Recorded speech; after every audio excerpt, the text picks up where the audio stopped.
Hey everybody, can you hear me okay? Give me a thumbs up if you can hear me. And for those of you who are in a position to turn your cameras on, please turn them on.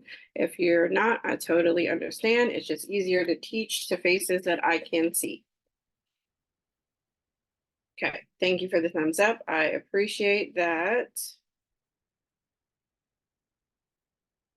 Yeah, if you can turn your camera on, that is great. If you're at work, I get it. Okay, I got good audio. I'm going to do a mic check to make sure I can hear you all. So I'm going to unmute someone. I'm going to ask someone to unmute and just talk back to me to make sure I can hear. Hey, Ashley. Hello, everyone. Can you hear me? No, I don't have audio, so hold on.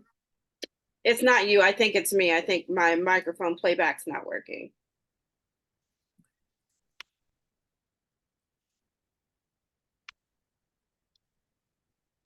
Okay. Hold, please. Let's see.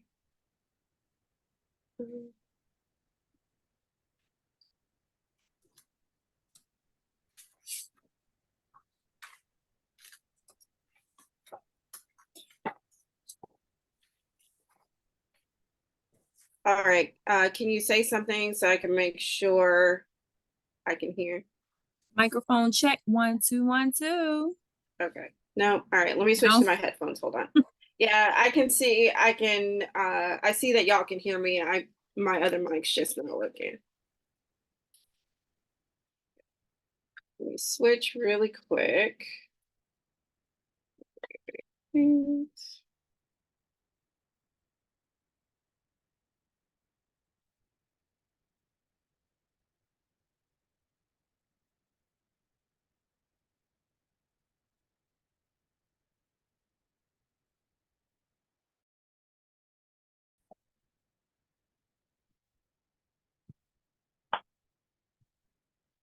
All right. I think I got you.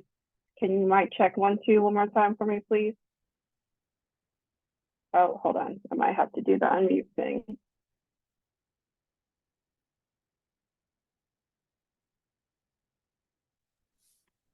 Okay. Can you hear me now? Yes, I got you. Wonderful. Okay. Thank you. Okay, cool.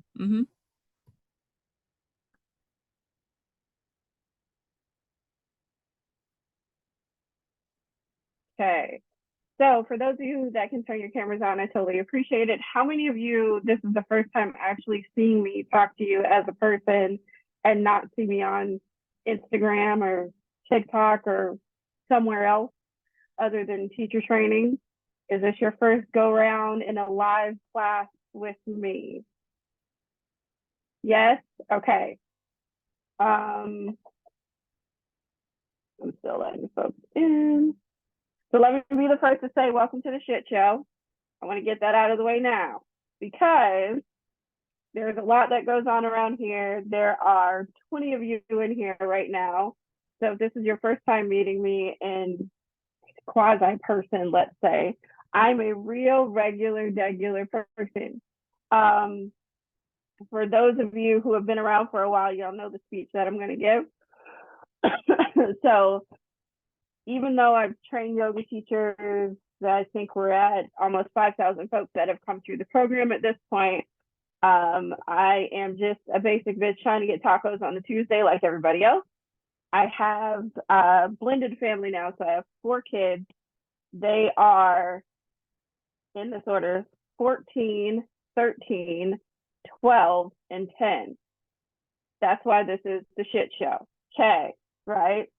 So the children, and I'm saying this now as we get started, do not care that I do this for a living. I happen to not have them at the moment this weekend. They are off doing other things, but there will be weekends where they are around. So one of them is going to knock on the door and ask for something. That's just how it goes. So I want to warn you in advance that I am also someone's mother too, so that will happen. But I welcome any questions that you may have regarding training. We're going to go over a few basics. I did it in our previous meeting, but since we only meet once a month now, I feel like it's worth it to do live. because not everyone was able to attend the previous meeting. So number one, previous recordings. I am going to go back and re-record the Gita lesson because we had audio problems and it's not as clear as I wanted it to be when I taught it live. Now, the lesson is already in the online portal. So if you want to watch it live now, you can before I get a new recording up. But I wanted to try and give you a cleaner recording than what we got that day when we did it together. It just happened to be noisy where I was recording at. And that's one. Two, I happen to swear when I teach, it's going to happen. So if you have little people in your general vicinity, please warn me beforehand. I do not want to be the person that introduces your child to the F word. I will tell you that I try and mind my mouth, but every once in a while it happens because sometimes it's just a thing. So if it offends anyone, I apologize in advance. But one of the things that I definitely do around here and lean heavy into is being my full self when I teach. My hope is that inadvertently gives everyone else permission to be their full selves when they teach. There are so many spaces that we are asked to assimilate when you look like us. There are so many spaces that you don't get to show up as your full self, and I absolutely refuse to have the thing that I've built and put my blood, sweat, tears, and trauma and drama into to be another space that I can be anything other than me. Is that fair? Does that feel good to everybody? If not, let me know, like for real, in the comments and in the chat, and we'll talk about it. But I want this to be an open, connected community space as much as possible where like we can rock together and just be real. Okay, other things. This makeup you see on my face right now. Number one, the lipstick is Rich Auntie by Lip Bar. It's a vibe. Everybody should try it. It is Black owned. I feel like I should shout that out, and it's from Target. So there's that. Number two, this don't happen often. This is not my regular go-to. I just felt like y'all deserve lipstick this week. So here we are. Anyway, other things regarding training. Let's talk homework.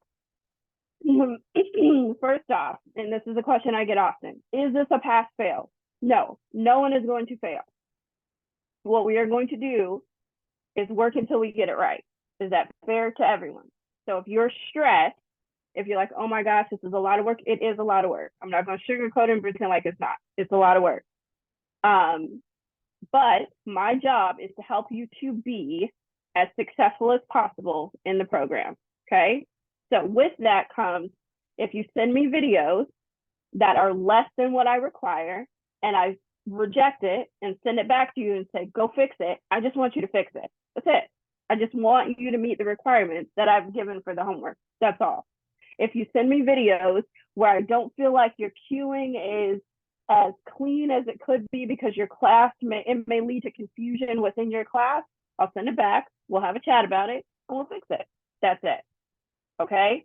So please do not be stressed about like, oh my gosh, there's all this work and there's all this stuff to do. There is a lot of stuff to do, but you got time. All right? Then the other part of it is everyone has a year to turn in the homework from the date that we started in 2024. Okay? You have an entire year to turn everything in.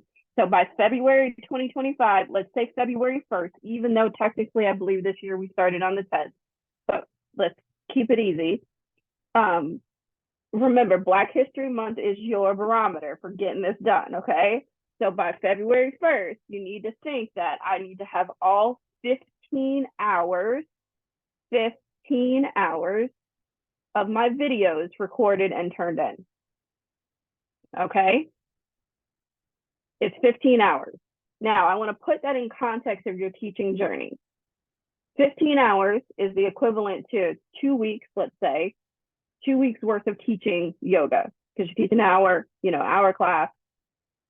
That's, if you teach an hour class 7 days a week, there's your 15 hours.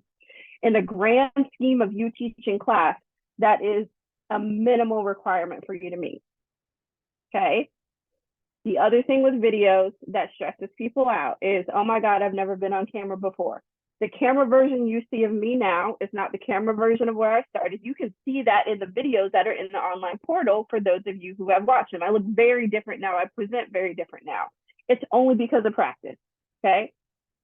Practice, yes, we're talking about practice. For those of you who are old enough to know that Allen Iverson reference, I appreciate you for being here. I just want to say that real quick. So, it is practice. So the video that you start with may not be as good as the video that you end with, but that's expected, okay? I don't expect you to come out the gate, unless you've been teaching already, because that's a thing, right? I do not expect you to come out the gate like gangbusters and being the best yoga teacher in the whole wide world. There's room for growth. I've been doing this for almost a decade now. There's room for growth for me. I saw my lead teacher this past weekend. I got all my edges snatched once again. Stuff that I had thought I knew what I was doing. Clearly I did not. All right. And it's a decade in. So remember, this is a practice and it's a learned thing. And this is definitely a learned skill. Okay. So don't freak out about homework. The sooner you start, the easier it is. I'm going to say that one more again for the cheap seats. The sooner you start, the easier it is. Okay? All my OGs on here know. And don't wait till the last minute to turn in videos. Because if you pop in my inbox, if you hit me on the DM, send me a text, I didn't get it done, I'm going to tell you, girl, unfortunately, you're going to have to sign up again in order to do training. Now, the new pricing structure is $47 down and $47 a month until you finish. It just makes it easier for me and it makes it easier for you all. If you want to join and you're in for 3 more months and you need an extension, it solves all of those problems. But what I don't want to do is put you in a position where you're financially strapped and struggling to finish this training that you had an entire year to finish. Does that make sense to everybody? Okay. I'm here to advocate for you. And I'm here to advocate for you even when you are being your own worst enemy. Sometimes I'll knock you on the head and tell you no and be hard just because I know you have the ability to get this done. Okay, fair? The other thing regarding getting through this in general, your practice and your approach, you have to remember that this is 1% theory and 99% practice. I cannot yoga for you. You absolutely, positively have to get on the mat and do it. You have to. I have to get on my mat every day, even when I don't feel like it, even when I'm tired, even when, you know, my back hurts or whatever said drama may be in that particular moment. In order to get through, you have to get on the mat, okay? So, with that being said, there's no way to intellectualize your way through getting your homework done. It's not a thought experiment rather. And can I get on the mat and practice? When should I do it? What should I look like? What are my camera angles? Turn on your camera on your iPhone or Android or iPhone if y'all are part of the beautiful people, whatever. Turn it on, use your rear facing camera, because it typically, for all of our phones, not just iPhones, it's usually the better camera, and record yourself teaching. Okay? What creates a teaching video? What makes a teaching video? It's you cueing. So right now, me talking to you is me teaching. All right? If I wanted to teach a full yoga class sitting down from my chair and not do any of the postures, that is me teaching. If I am doing the practice and talking the entire time, that is also me teaching. If I am just doing it, that's just me showing off my practice. Okay? You have to provide folks with words and cues in order to know what to do. Now, do you need a fancy microphone to do this? No. I use my Beats headphones. I happen to have a set that wraps around the ears as well. So when I'm teaching and moving, when I demo postures, then I don't have to worry about them falling off as much as these may. But you don't even have to go that far. As long as I can hear you, you're solid. Okay? There is a video that is in the online portal that provides directions of how to turn in your homework, but I'm going to go over it with you for argument's sake right now. You are going to, let me screen share so you can see it.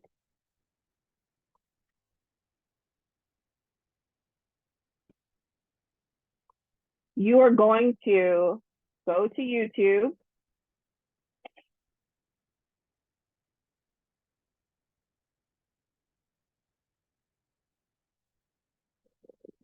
I had YouTube open, I don't.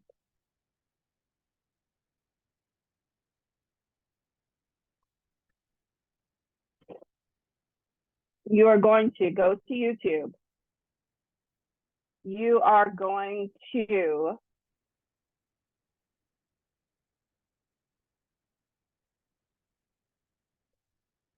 click create.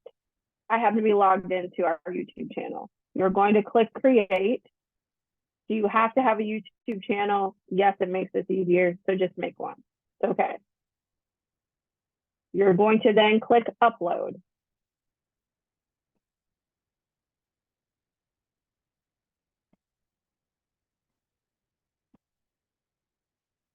You will then select a file.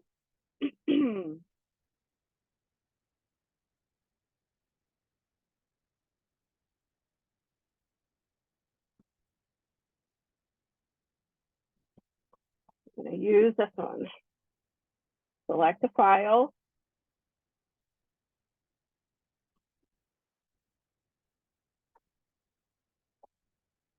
Go down and click select. I just happen to know where that button is. It'll be highlighted for you. Okay, this is my video that is uploading. It's doing its thing. Once it uploads, I will click next. I usually say no, it is not for kids. I'll click next. I'll add my subtitles or anything else I want to put in there if I want to. Click next again. Click next again.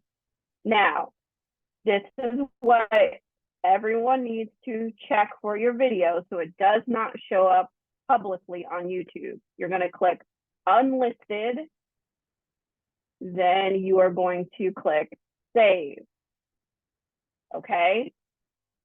Once you have done those steps, this video link right here, you will copy that link.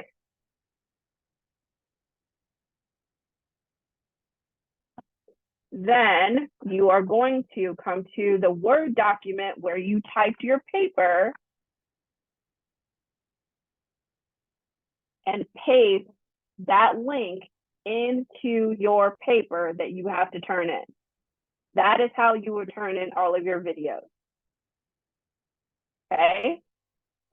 If you attempt to upload the videos on their own after you have uploaded your assignments, there is not enough room in Thinkific to upload that. It will not work. Okay?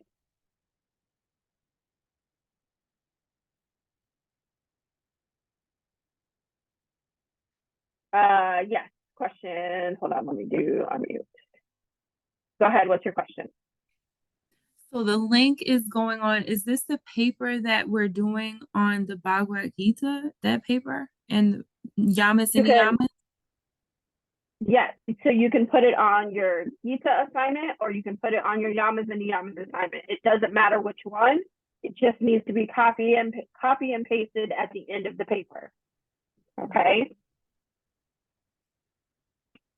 Now, for those of you who are like, you went too fast through the steps, I'm recording this, so it's going to be in the portal. So you'll have two breakdowns of how to turn this in. One is a screen share, and one is what I did just now. Okay? Hey, Doc, how are you?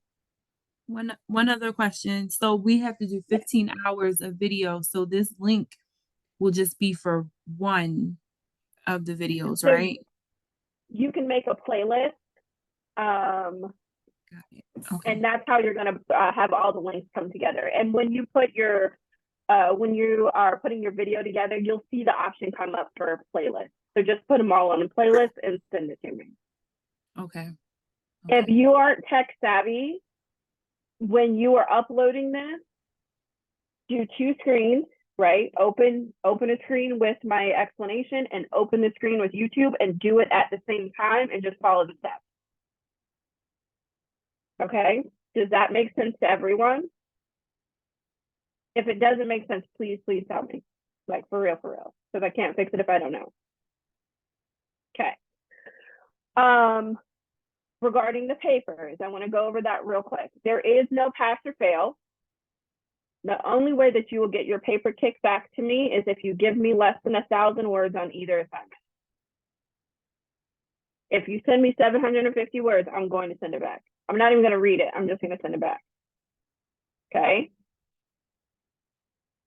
You're writing about your experience of each of these books. We're going to talk a little today about the Eightfold Path, and that includes Yama and Niyama. So we'll talk a bit about that, and it'll make sense a little bit more in regards to describing your experience of those two things. Okay? So again, I will say you cannot get it wrong. The only way you can get it wrong is if you don't follow directions. And my OGs know I'm a stickler about directions when it comes to homework assignments because it makes my job really hard when directions aren't followed. Okay. Other questions? There are two separate papers. So one is Yamas and Niyamas, one is the Bhagavad Gita. All right. Okay. Other housekeeping things. The books are under the syllabus in 200-hour. If you are in 300-hour or 500-hour training, all reading materials are under 200-hour, right under the syllabus. It is easier for me to keep them all in one place instead of dispersing them throughout the training, the various trainings. And you should be able to download everything there. The only thing you cannot do is edit any of the documents. It won't let you do that, but it will let you download so you can read it. Those are the books that I'm referring to. Okay, if you ordered the physical copy of the book, there has been an issue with Stripe that I'm still working to get resolved where they will not send me the payment for anyone's order. What they told me last is that they're supposed to refund everyone on their end, and then I'm just going to provide everyone with a digital download instead of trying to order a physical copy. So I've been working with them for the past 2 months to try and resolve this issue, and this is kind of where it's at right now. So if you're like, I haven't got an answer from you regarding books, this is why. I was trying to resolve it on my end and am still struggling with them to get it fixed. So for now, use the digital downloads. Otherwise, Stripe should be refunding you for your book purchase soon. I do not have a date for when, but I have been told that that is supposed to happen on their timeline. Former students start this term. Submitting my assignments to you. When would my assignments be? Okay, so if you are a former student that decided to go one more again with us, you have a year to turn everything in. So think February 1st of 2025. If you miss that date, you will have to pay again at the regular price. Okay? Because my OGs know that I've given y'all a long chance to get this done. So let's get it done. Okie dokie. Cool. All right.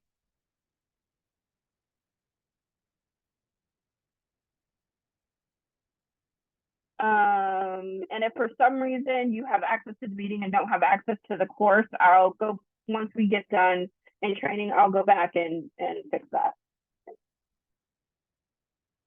No problem, Monty. What am I looking for? Give me one moment, y'all. Okay.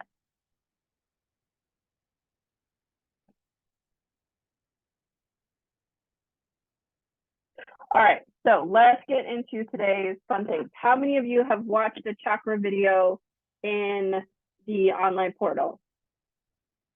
How many of you have logged into the portal and started any of the training that's already there? Yes? Okay. All right. So I just wanted to get a general starting point for what we're going to go over today. So we're going to talk about the energetic body. We're going to talk about the Eightfold Path. Now, the base level, okay, not yet, that's fine, that's no worries. The base level information of this, the basics of this is already in the online portal, so you can go back and review that lesson to get caught up, but I'm going to do my best today to get everyone on the same page, or as close to it as possible. So with that, let's go ahead and get started. All right.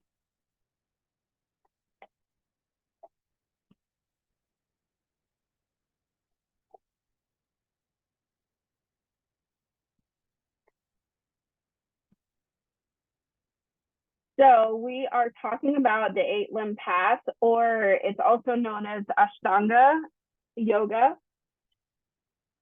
We are going to dive into the energetic body today. We talk a lot about the physical body in our asana practice because that's what people directly can see and feel. The growth body, it's tactile.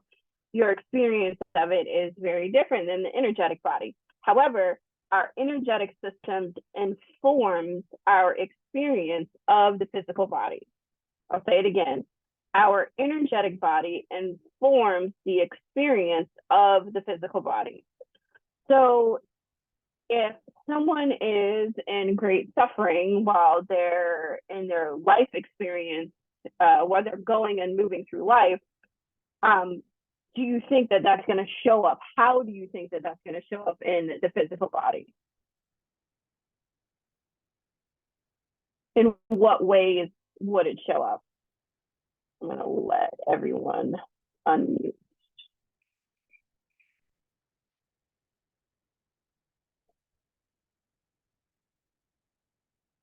Okay, now y'all can unmute yourself so you can answer.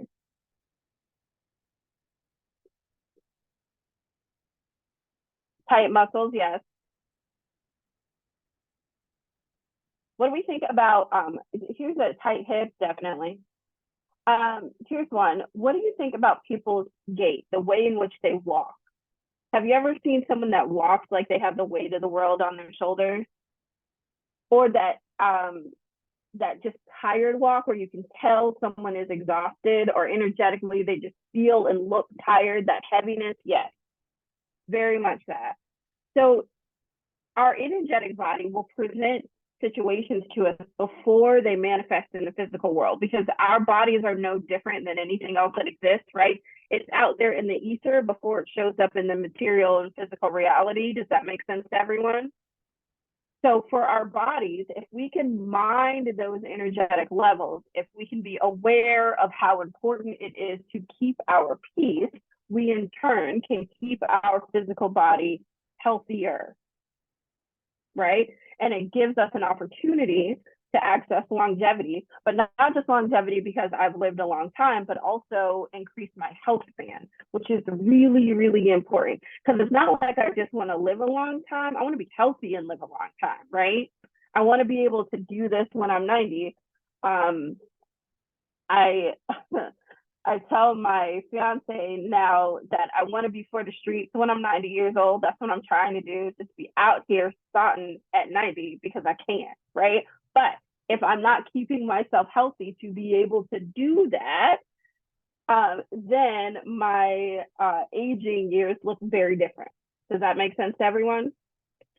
So what shows up in your energetic body is going to, excuse me, let me rephrase, has the potential to manifest in the physical, especially if we're putting energy towards it. And that energy then, it's got to show up somewhere, right? It's got to make itself known in some place or space. So a lot of times we live our life kind of alienated from our physical body, alienated from our ability to check in, alienated from the energy of what's going on around us. Why do you think that is? Any guesses why you think that is?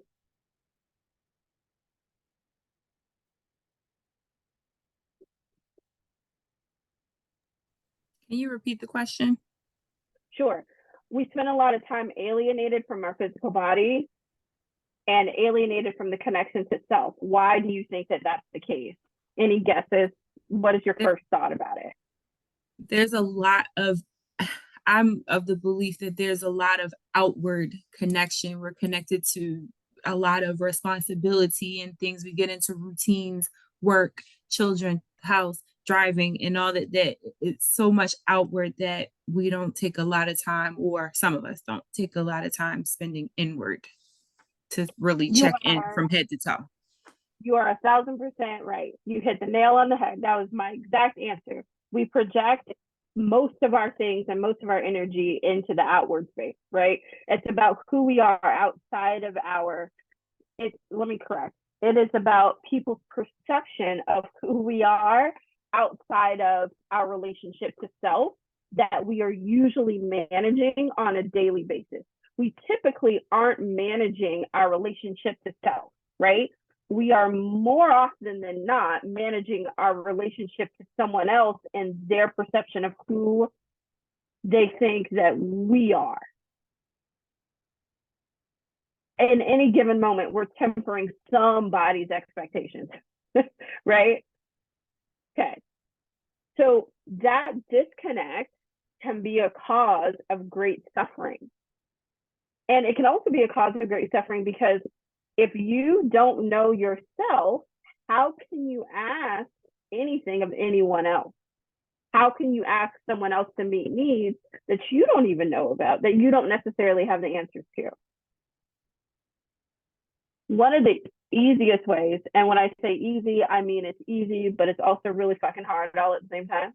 One of the easiest ways to get to know yourself is to spend 5 minutes with self in the morning before your day starts. Before you pick up your phone, before you brush your teeth, before you got to be on for everybody else who is pulling on your resources and asking something of you, spend 5 minutes with yourself. Date yourself. Take yourself on a morning date each morning, each day, before you start your day. I cannot tell you how much of, when you begin to investigate, how much of you find out is somebody else's voice that's just played on record in your head for years and you never stop to evaluate it. You're like, oh, I love coffee, but in reality, do I really love coffee? Does my body really love coffee, or did my mom just drink coffee every morning? So now I do, right? I love such and such song, but do I really like that song? Does that song support the beliefs that I actually hold true for self right now? Or was I just popping that thing in the 90s because that's what was on the radio? Shout out to Two Live Crew. Anyway, but that's real. You don't know if that's your stuff, right? You don't know if that's your stuff if you haven't taken the time to evaluate it. Who knew Two Live Crew was a part of yoga teacher training? A quick aside, I just want to say this, I teach hip hop class as well. It's like my signature yoga class that I teach. It's super fun. There was one time that I let the students pick like what songs we were going to play in class, and it was between Two Live Crew and so I let the collective pick. You never know how derogatory Two Live Crew is until it's played in a quiet yoga studio where you can hear every single word of every single song. Note to self, don't always let the collective pick the music for hip hop yoga. Anyway, I digress. So that relationship to self and that connection that you have, it has to be forged. It's your responsibility. That is also, Doc, chime in on this one if you agree. I would love to have your opinion. That is also how you forge your self-esteem. Because if you don't know who you are, right, how can you forge self as an individual?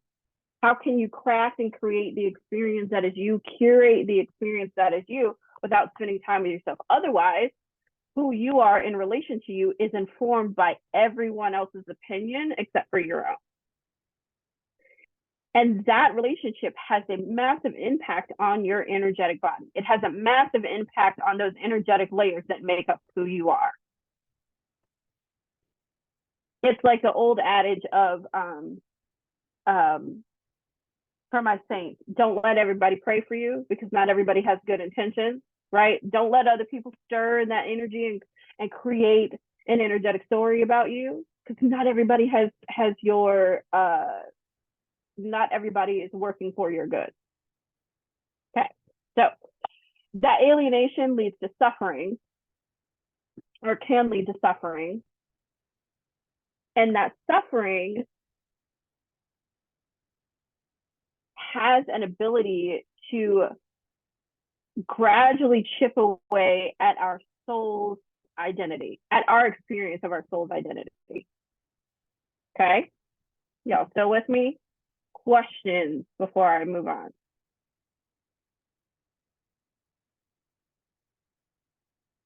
Comments, concerns, feedback?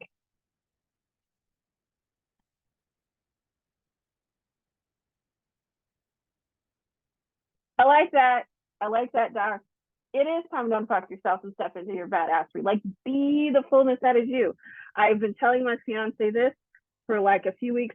This poor man that is going to be married to my crazy yoga teacher ass.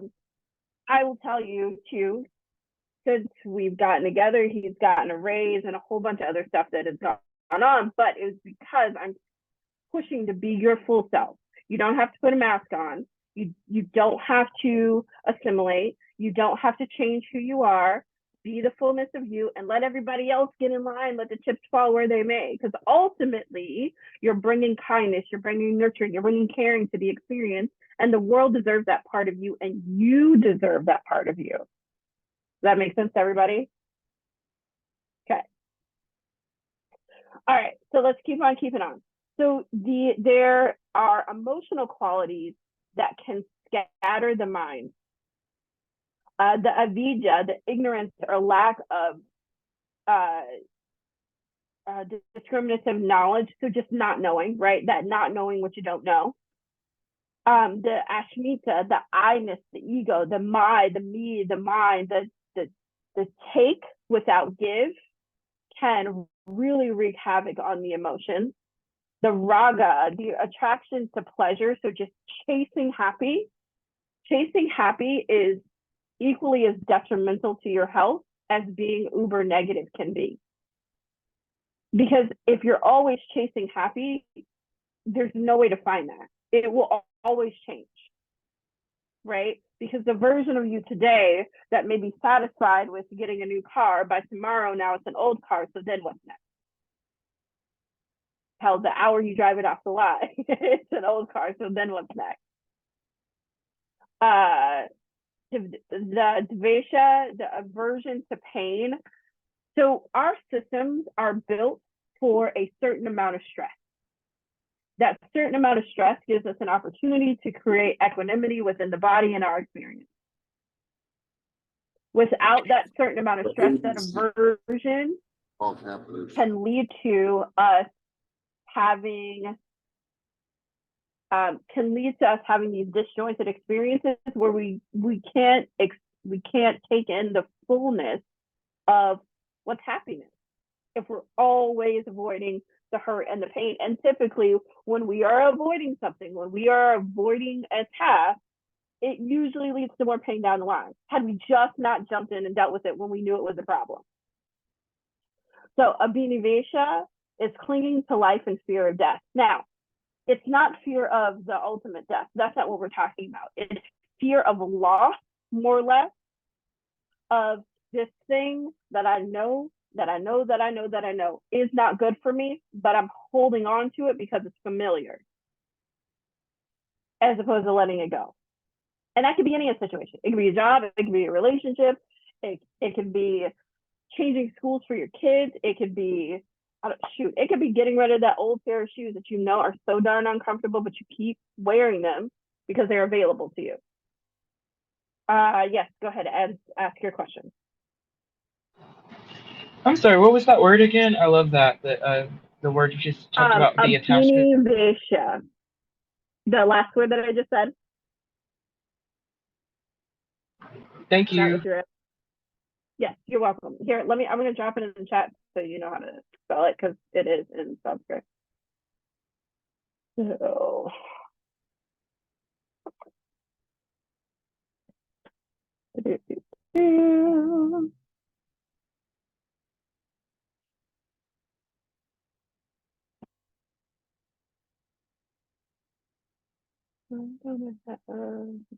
everyone? Okay.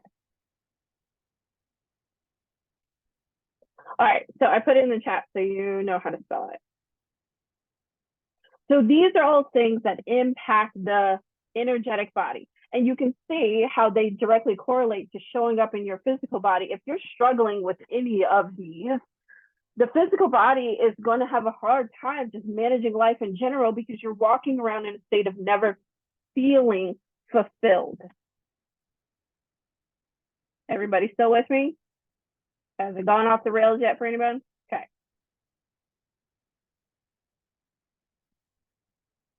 All right, let's keep going. So now we're going to move through the erroneous beliefs that sustain the delusion, the kleshas. Still with you? Okay, good. So the kleshas, the belief in permanence of objects, the belief that it's all going to last forever, that everyone's going to get out of this alive, number one. Number two, the belief that the ultimate reality of the body.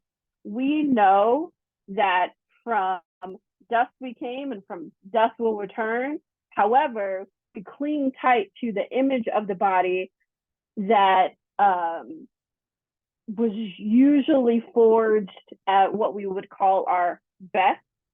So I love to talk about this in terms of weight loss or your physical form, and how people, you'll see this with actors and actresses, where they chase the 20-year-old version of themselves. I don't want the 20-year-old version of myself. She was a hot mess, disaster, dumpster fire. Don't want it. However, okay, the 40-year-old version of myself, I like her. I like her a lot, right? The 40-year-old version of myself doesn't need to chase the 20-year-old body that I had, because it wasn't healthy. It was not healthy. It was forced on McDonald's and bullshit. It was not healthy, okay? So right now, it also does not serve me to be like, let me be that size in life, because my personality needs more space to take up, darn it. And I've earned these hips and these wrinkles and these stress. I've earned those things. So embracing that the body is going to change, that permanence is not a thing. The belief that our state of suffering is really happiness. I'm going to say that again. The belief that our state of suffering is really happiness. That we have to suffer in order to be happy. We do not. We can just choose happiness in any moment. We can choose contentment. My happiness is not tied to the material things that are going on in my life. I can choose gratitude in any given moment. But that does not mean that I'm spiritually bypassing, AKA I'm not pretending that the situation is better than it actually is. I'm aware of the growth and change that can happen, but I also have gratitude for the blessing that is currently, that is this current moment. Does that make sense? Yes? Okay. Good. All right. And then lastly, for the kleshas, the belief that our bodies, minds, and feelings are our true self. Your feelings are not facts. Your feelings are just your feelings. And sometimes those feelings are filthy, dirty, lying whores. And they're not nice. Sometimes. They just tell you all kinds of foul things. And if we aren't mindful, if we aren't in a position where we can pull up and take that 30,000-foot view, it'll take us down a rabbit hole that has us feeling some type of way that is not fun. That is not fun at all. I want to go over a quote. I believe it is in this book regarding what feelings are. And I thought I had it highlighted. I'll see if I can do it from memory. Okay, so emotions are a visceral response in your body. So emotions are a physical response in your body. If you bring up a story from your childhood that makes you feel some type of discomfort, where do you feel that discomfort? Is it in your chest? Everyone take a moment, stop, and think of something that happened in your childhood that made you really happy. Now, someone unmute themselves and tell me where you feel it in your body.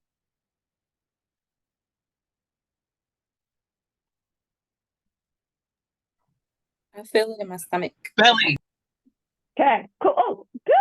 That's so great that we got same answers for both folks. I love it. Someone said chest, someone said heart space. Okay, those are your emotions. Okay, they make a physical response in the body. Your feeling is a story that you attach to those emotions. They are two separate things. That story is what can lie to you. So we'll create a whole story out of whole cloth. When in reality, the emotion that came up for you, that's the thing that needs to be addressed internally. Where we don't judge it, we get curious about it and go, okay, well, why? What's that? Oh, I remember we went on this beach trip. It was super fun. Okay, well, why? What's that? We get curious about it. We don't judge it. Does that make sense to everyone? Your feelings are just a story that you attach to it. And those stories are dangerous. It's called a chitta vritti nirodhana. Those stories are so dangerous because we can create stories out of whole cloth and apply them to other people without really knowing if that's actually how they feel at all. At all. Story time. This is a fun one. And we've all been here, right? Put yourself back into your 13-year-old self. Let's say 15-year-old self. Okay. We're all in our 15-year-old little girl body. Okay. And the little boy or the little girl that we're into, we have sent them a text message. All right. And they have not texted us back. And it's been a whole 5 minutes. And in that 5 minutes, we've created an entire narrative around why they did not text us back. They don't like us. We're the worst person in the world. Oh my God, everyone's going to look at me. They're going to laugh. They're going to know that this person doesn't like me. I can't believe they didn't text me back. Blah, blah, blah, blah, blah, blah, blah. Does that sound familiar? Let's fast forward and put it in our 30-some-odd-year-old self. Does that story sound familiar? Has anyone ever had an argument in their head before they have seen that person in person? Have you played out the entire argument before you actually got in front of them? Okay, that's what I'm talking about. That's the story. That's the emotions. That's the feelings that you've attached to an emotion that has come up about a particular situation. Usually in our adult lives, whole rehearsal, right? Because I'm going to flame you in this argument before you even know it. Like I have my plan of attack running in my head, and I don't even know if you're mad yet. Ridiculous. Typically in our adult lives, it is because our vulnerability has been poked at, and that does not feel good for us. So we created a narrative in order to defend ourselves from what we have asserted is a threat, from what we have decided rather is a threat. Y'all with me? Does that make sense? Okay. So your feelings aren't facts. The stories that we create are just that. Now, that doesn't mean that things don't need to be addressed. That doesn't mean that we don't work through it. But this gives us a space to energetically check into that emotion that came up to find out what that really is. Is it about that person, or are we just scared of being abandoned because we have past abandonment issues that haven't been addressed? Is it really about taking out the garbage, or do we feel like we're not being heard in this particular situation? Is it really about the fact that our bills may be late, or is it that we are so terrified that our emotional need won't be met in some way, shape, or form? But that turns into a manifestation of something that's in the material, because the feeling of vulnerability that we have, the emotion of vulnerability that we have come up for us, that we've attached to the story that we say is about money, but in reality is about our safety and us feeling safe and secure and connected to our bodies, to our plane, to this physical plane, to this experience. Everyone still with me, or has it gone off the rails yet?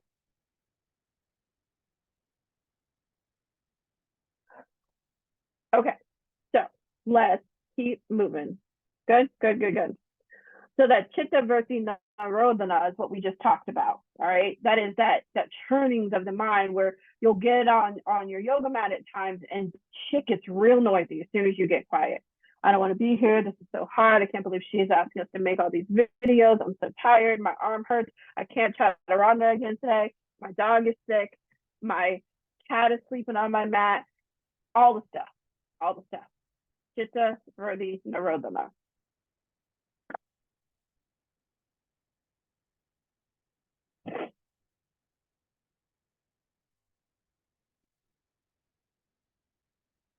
Okay. All right. So what we want to work toward is acquiring that accurate perception of what's going on, being steeped in what actually is. Now, we're not, mind you, what I did not say is pass judgment on what is and then be your biggest inner critic about it and beat yourself up. No. We just want to be observers and have an accurate perception of what's going on. We don't want to then have the emotion of vulnerability come up and then we attach this long diatribe story about why it is what it is and how it is. Because if we are actively minding our feelings, if we are actively minding our emotions, that gives that emotion the opportunity to come up and pass through the body. If we attach a story to it, now it is stuck. All right, cool. In accurate perception, we could say that our cognitive faculties can really get in the way. So again, that story can really get us stuck. It can really feel uncomfortable. And then if we create a perception of what's transpired that is not healthy, now we send ourselves down this really unhealthy rabbit hole that may not even be true, but we are holding on tight. So yep, that definitely has to be the case. We can then put ourselves in a position where we assign malice, where in reality we should be extending grace. Because what we have to keep in mind, if we are minding our energetic body, is that we're not the main character in other people's stories. We're not. So usually when things transpire, there's probably more to the story. 99.9% of the time, I can definitely say that as a business owner, that there is something else that is going on that the outside world does not know about, but is not for public consumption. So with that, stories get created. Okay? All right? So those are the things that bear weight, if you will, on our energetic body. Okay? Then we have, as I said before, the gross body, that's the physical body that you can touch, the subtle body, and then the causal body. The next are the koshas, the 5 sheaths. So it's the layers that make up the physical body in our experience. All right. So you have Annamaya kosha, which is the sheath of food. It's where we intake food. Okay. Pranamaya kosha, it is the vital air, so you're breathing your breath. Manamaya kosha, your mind, your thinking. Vijnanamaya kosha, it's your intellect, kind of your common sense. Think casual intellect, your common sense. Anandamaya kosha, it is your bliss, it's your happiness, your connection to your joy, your connection to you, right? Your best version of you, not someone else's. All right. So in these layers of the energetic body, they end up being informed by our environment and by our experiences as we age. Okay.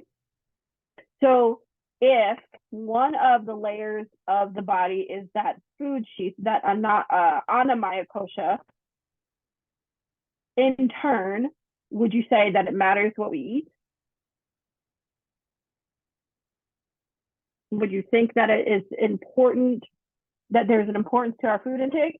Okay, so we got 2 yeses. Now, here's the thing, yes and no. It does matter, right? We want to be healthy. We don't want to eat junk all the time, but also no. And here's why.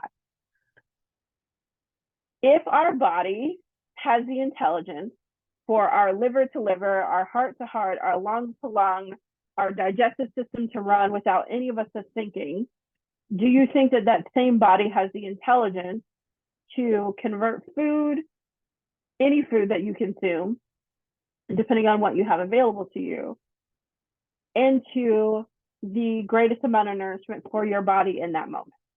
If we're going to entrust the intelligence of our body to do all of those super important things to keep us alive, walking, talking, and moving, I would venture to say that the body has the same intelligence to manage turning a cupcake into energy. I think you could do it.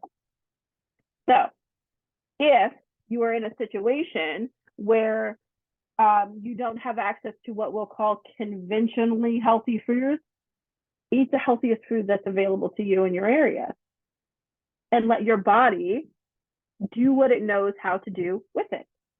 Let the intelligence of your body manage it in the best way possible. In other words, trust yourself.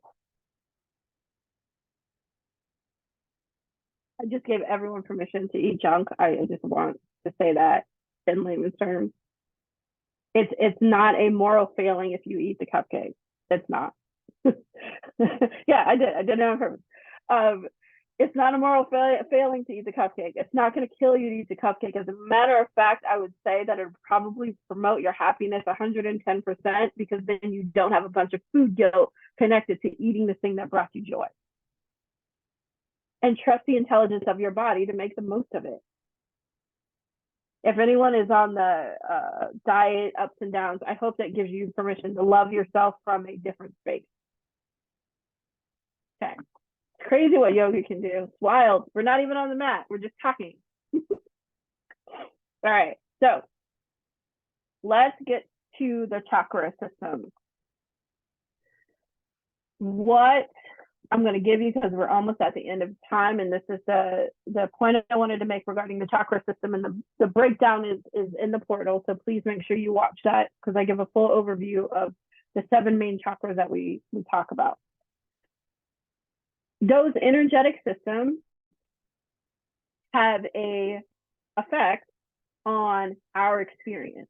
So if I'm struggling with, let me correct, talking about me personally, if I feel angsty and I feel stressed and I don't feel grounded and I feel really just anxious and energetic and all over the place, I probably need to ground into my practice and check in with my Muladhara chakra, my root chakra. Why do I need to check in there? Because my sense of security has been shaken. Because that's what it manages from the energetic perspective. Now, if you were in a yoga class this is where we get to that posture breakdown part, the part that I promised you today.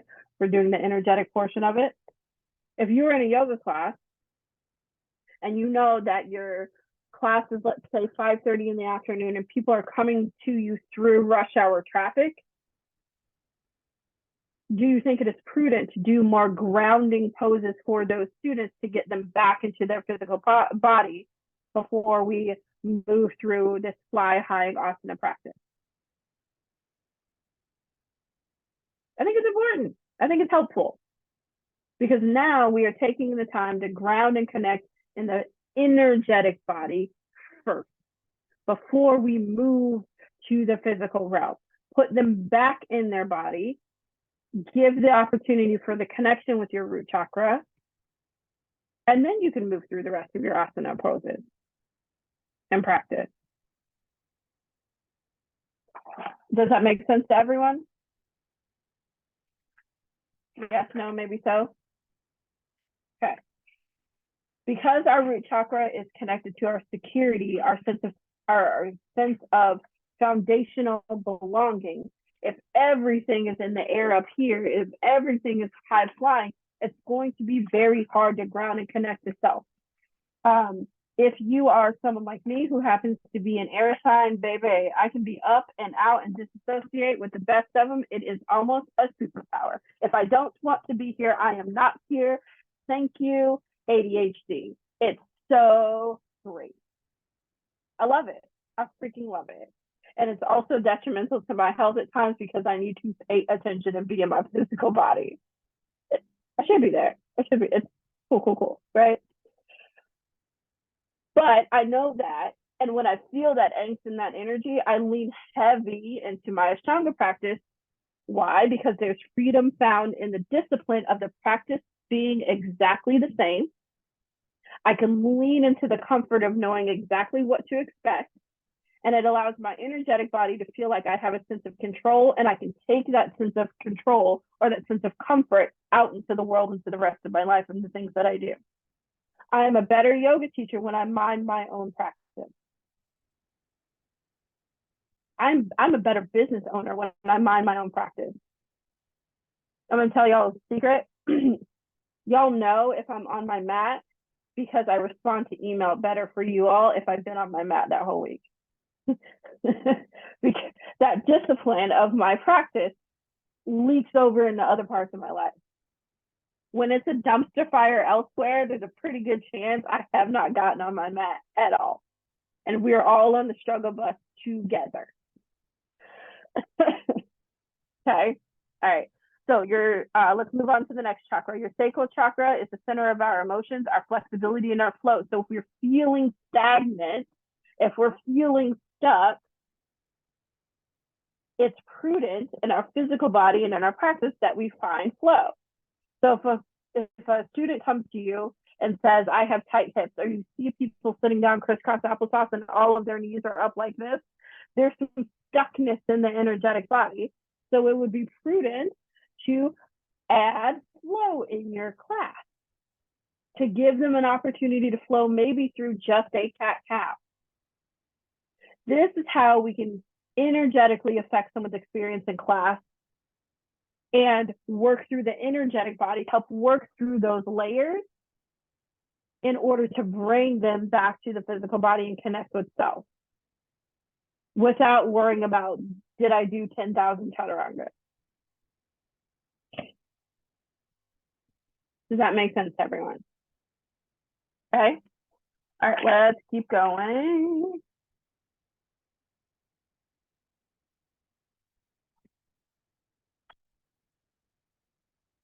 I have all of these exercises that are within the Seven Main Chakras workbook, and I might give them to you as a bonus. The only reason that I don't include them in class is it's heavy work, and I almost want a separate group for this particular project. So I'll put it out for you all as an option to do, and we'll see if we can put one together. Because we would need community support because it digs into your feelings in a way that can be a lot. But for purposes of this lesson, it is a helpful guide. So your solar plexus is your next chakra. Building on your security of the root chakra and the flexibility of your sacral chakra, we now come to the solar plexus, which is your power, your willpower, potential, motivation, and your drive. So if I'm not rooted and grounded in my body, right? If I cannot feel the flow and that ebb and flow of my emotions, not be brittle, right? I'm not too high on the highs, not too low on the lows. It's going to make your sense of willpower and your potential, it's going to make it feel dull, right? If I can't find flow, that means I cannot access my will to go forward, because from that position of being brittle, there's no forward. There's no forward to be had if I'm stuck, if I feel stuck, if I feel energetically stuck. And then if I feel energetically stuck, my motivation is going to wax and wane. Now, I will also say that in practice and in life in general, motivation is probably BS. There are some days that discipline is going to be what you rely on. It just is. It just is. Because there are days where I do not feel like doing shit. I just don't want to do nothing. I want to answer anybody. There can be 1,000 emails in the box. That's just tomorrow's problem. And that's just real. Because I too am part of the human experience like you are. There's some days where I'm just like, look, I don't know, I'd be better for this world if I set my ass down somewhere and took a nap. That's it. However, if I can tap into that ability to access discipline, now I'm going to push forward and go do the things that I know that I need to do. All right. So if we're working through that willpower, that's the point where in class, offer people poses where they can find a yoga win. Okay. So a yoga win, if someone is, let's say, struggling in down dog and people keep saying, I'm going to back it down even further to the floor. If someone is experiencing struggle in child's pose and everyone keeps telling you child's pose is supposed to be easy, but you're suffering through and you're like, this shit ain't easy. Why do I keep coming to this class? And you offer them a block to put under their behind to take the pressure off the body, to bring the floor to them, that's yoga win. Now that creates that willpower, that motivation, that potential for drive to be able to move forward because we've grounded the energy, put it in a safe space. And now it gives the body an opportunity to relax and experience the fullness of the posture for that person. Does that make sense to everyone? This is how your asana practice ties to the energetic body, because we all need yoga wins, just like we all need wins in life. We need to feel, we need to have a sense of quote unquote achievement. And I'd be lying to you if I said that there's a disconnect and that you don't just need your ego. The ego doesn't need to lead, but it does still need to exist. And also I'd venture to say for Black folks in general, that ego is going to have to save you at times too. That ego is that knock if you buck and you're not taking shit off anybody. And we need a little bit of that just to make it through life. Yeah, for real. Welcome to the yoga teacher training that you didn't know that you needed. We're not getting if you buck as a part of the conversation because that's real for us, right? That's real for us. And it also should be coveted as much as the outside world covers it. We should covet that energy as much as the outside world does. Right? That quote unquote sass. It's not that. It's just I'm not here. I'm not with the shit. And I'm just gonna let you know. And also I will say this too, and in this will and this sacral solar plexus chakra connection, it's also because us as Black women and culturally, we traffic in truth. We don't traffic in niceness. Like our currency in the community is being real truthful with each other. We do kindness. We don't do nice. And the rest of the world perceives that as sad. No, I'm just not gonna pretend to like you when I don't. That's it. I'll be cordial, I'll be polite because I'm still Southern, but I'm just not gonna pretend to like you if I don't. Yeah, real talk, man. Yeah, I'll put out a WhatsApp group connect. This will be my first time doing that. Usually I have reservations about doing that, but we'll make a WhatsApp, and I will make rules. If y'all don't follow the rules, I will turn it off. One and only warning for having a group WhatsApp. Okay. All right. So that connection to our solar plexus and that wind that we need to feel connected, and leaning into that energy of, yeah, we're here for it. Okay, let's keep going. All right, your heart chakra. So the heart chakra is a pivotal point. It's the bridge between our grounded and earthliness and us connecting to our own divinity. It is not the example of divinity that someone else built for you when you were 10 years old. It is your connection to divinity now, and whatever that looks like. Whomever your homie is, God, Atman, Beyonce, I do not care who it is, but it's wherever that connection lies for you. Your heart is where that bridge begins to form. Now, there is, for me, there's no truth in the, well, if you can't do heart openers, that means your heart isn't open. No, what that means is there's something going on in your physical body from a muscular skeletal perspective that may be stuck. If you had a shoulder injury, drawing your shoulders back in space and bringing your heart forward may be sketchy as fuck. That doesn't mean that you aren't an open-hearted kind of person, okay? Those two things are not mutually exclusive, all right? It just means that you might need a good PT and we can work that shoulder out. That's it, all right? So it's not a matter of, oh, if I can't access this posture, this means something else for me energetically. No. Pull your jet. It might be something in the physical body that we just need to work through. However, if someone comes in, we spend our days, most of us, we're driving, right? We're texting, we're typing, everything with the frontal plane of the body is all going forward, okay? So heart openers are helpful in class because it allows us to go the other direction. It allows us to articulate the spine in a way that is healthy and helpful.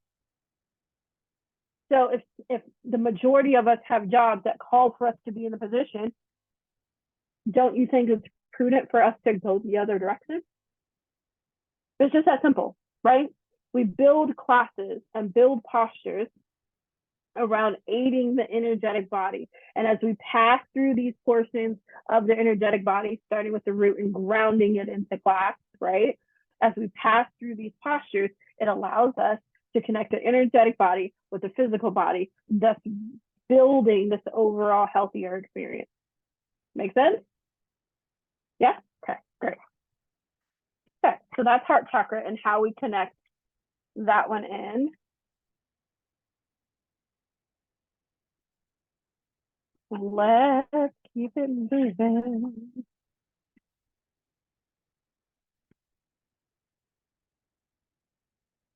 Okay, so throat chakra, your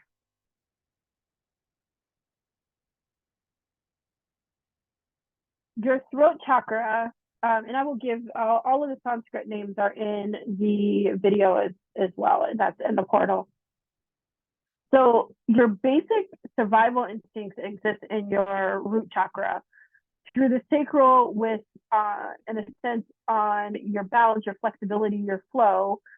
Then we come to the power of your solar plexus, and then our heart chakra is like the bridge. Our throat chakra is our communication and a connection with our truth, with our truest experiences. Okay, now communicating with integrity. Okay, here's the thing with integrity. Integrity is always presented as an outward facing thing. It's not. Integrity is an inward facing thing. It is, where are you letting yourself down? Are you being fully truthful to you? If you're like, and I'll give it as a base level example. Someone asks you to go to the party. You don't want to go to the party, but you say yes anyway. You're letting yourself down. That's your own integrity at stake. It has nothing to do with that other person. right? Just say no. Just say no. No is a complete sentence. It requires no pre or post sample. It requires no explanation. My favorite thing, and I don't know if this is because I'm 41 now, but it's like my favorite thing ever, to just tell someone no and offer zero explanation. My favorite thing.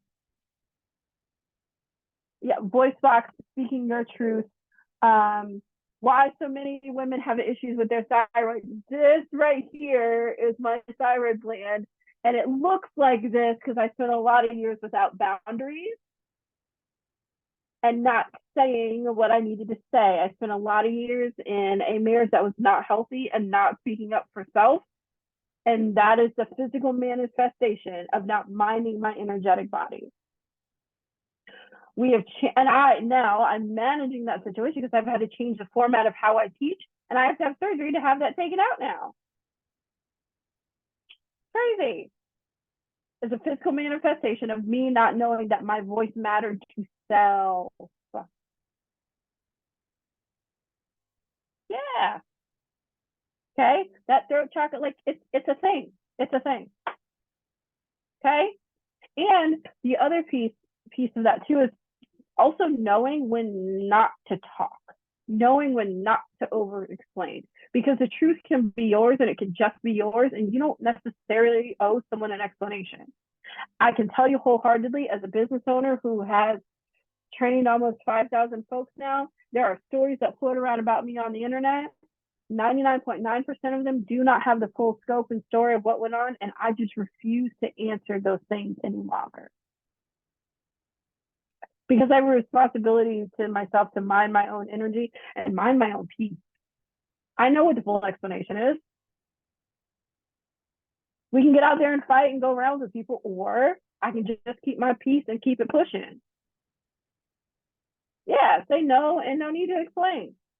But for women, that can be very hard because we're definitely brought up and groomed, and I use the word on purpose, groomed to acquiesce and to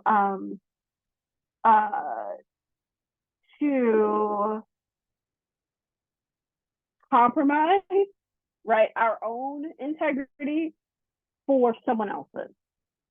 We're typically taught to go along to get along. A lot. Now, there is something to be said for that being a direct safety issue. However, if we set clear and concise boundaries, and remember, I do want to say this really quick, boundaries are not for the other person's behavior, they're for yours. Boundaries determine what you're going to do if somebody steps on a hard line for you. So one of mine is, you don't raise your voice at me. That's a hard line for me. So my running thing is, if you raise your voice, I don't care how passionate you are about the topic, it makes me uncomfortable and feel dysregulated with raised voices. That includes my own. That is the time to stop having the conversation, walk away for a few minutes, and then we'll resume later. And these days, when I pull back my energy from that experience, I pull hard. Pull hard, step away, and go, hey, I'm done. That's cool. You can have it. You can have it. Because that's a boundary for me. Now, a rule is me saying, a rule would be more or less, if you raise your voice to me, you have to sleep on the couch. That's a rule. That's not a boundary. Because sleeping on the couch is not a behavior for me. That's for the other person in the house. Does that make sense? Okay. So if we are stepping into our integrity and our connection to what's going on and our connection to self and being truthful with self, we can use this voice as a voice for good. We can use this connection for good. And if we can do for the good of ourselves, which is not selfish, because remember, we're coming from a place of grace, love, and connection, then we can project that into the outside world because we've given it to ourselves first. Everybody still with me? All right, let's keep going. We're almost done here. Almost.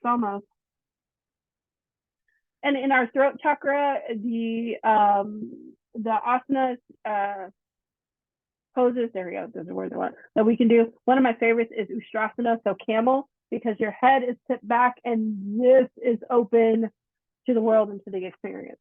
That makes sense to everyone? Anything that lifts the chin. So anything that allows for the front of the body to be lifted and facing forward.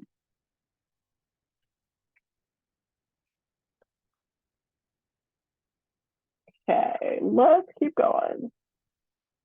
So your third eye chakra, it is your connection to your wisdom, your inspiration, and your insight and understanding of you, and then your connection to your higher self.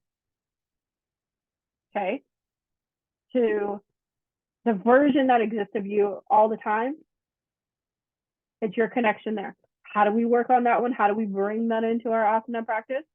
It is by our 5-minute date yourself in the morning that I mentioned in the beginning. That's how we connect to that part of ourselves, our wisdom, our own knowing. Have you ever had that moment where you just know in your bones that something is going to happen? That's the knowing that you are connecting to. Every once in a while, I get a moment where I know someone's going to call before they do, or know something's going to happen before they do. That's being checked into that I-ness. And again, how do we work on that? How do we connect with that? Through meditation. That dating yourself thing, sitting down in the morning, setting a 5-minute timer and just listening to you and only you before the outside world starts pulling on your resources. All right, and then lastly, your crown chakra, the way that we connect to that again is through meditation. So sitting in a comfortable position, it does not have to be lotus. I cannot stress that enough. You can be laying down, you can be sitting up. The only kind of conventional thought to it is spine is straight with the palms open typically leads to a better experience because it's in that space of receiving and connection as opposed to palms down, body closed in, being more closed off. All right, so our crown chakra is our connection to the divinity, the universe, as I said before, God, Atman, Beyonce, whatever you want to call it. It is your connection to that. And that is something that you, again, forge on a personal level. So if you're in class teaching this to someone and bringing it through the energetic space, this is the portion where you can offer space for meditation and then stop talking.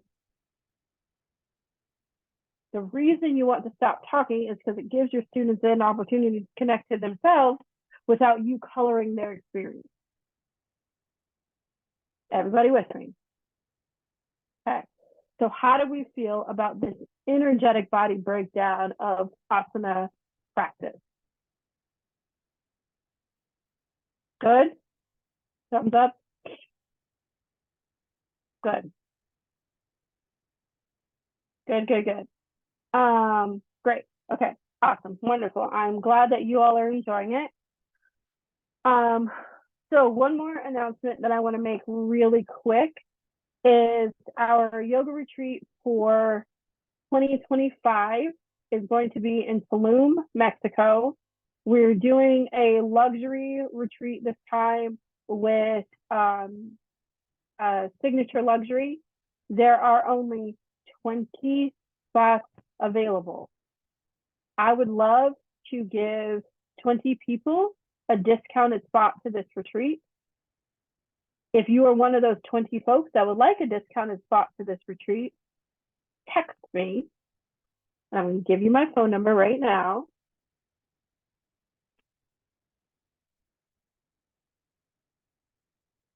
And I will give you dibs on the discounted rate for the retreat right off the bat, and I will give you dates as well. I will also say that I am open to a full payment plan, pay in full with a discount, a monthly payment plan with a discount, and a weekly payment plan with a discount. The cost of the retreat spot is $5,500, but I will make ways to make it as accessible as possible for everyone who wants to go. Okay? Cool. All right. So next week, Lord have mercy, next month's training, we'll go over the physical body of yoga practice, and we'll actually get on our mat and practice. So be prepared for that for our next meeting. I'm going to let this recording download, upload, do whatever it does to the cloud, and I'll go ahead and add it to the online portal so you'll have it for reference. All right. If you have questions, please text me. I will respond to text for the next about 2 hours, and then after that, I'm off for the rest of the weekend, and then I'll be back to it on Monday. If you text me on a Sunday at 9 o'clock, I'm not going to answer ever. That's a boundary that I had to set for myself, because otherwise I end up working all the time. But I will follow up with you on Monday, Tuesday at the latest. And if for some reason I don't follow up, just send me another text and I'll answer. I'm just trying to stick to a reasonable schedule during the week and not work on the weekends if all possible. All right. So I hope you all enjoyed today's class. I hope you got a lot from it. I know we went over a bunch of housekeeping things and did a deep dive into the energetic body and how it relates to our asana practice.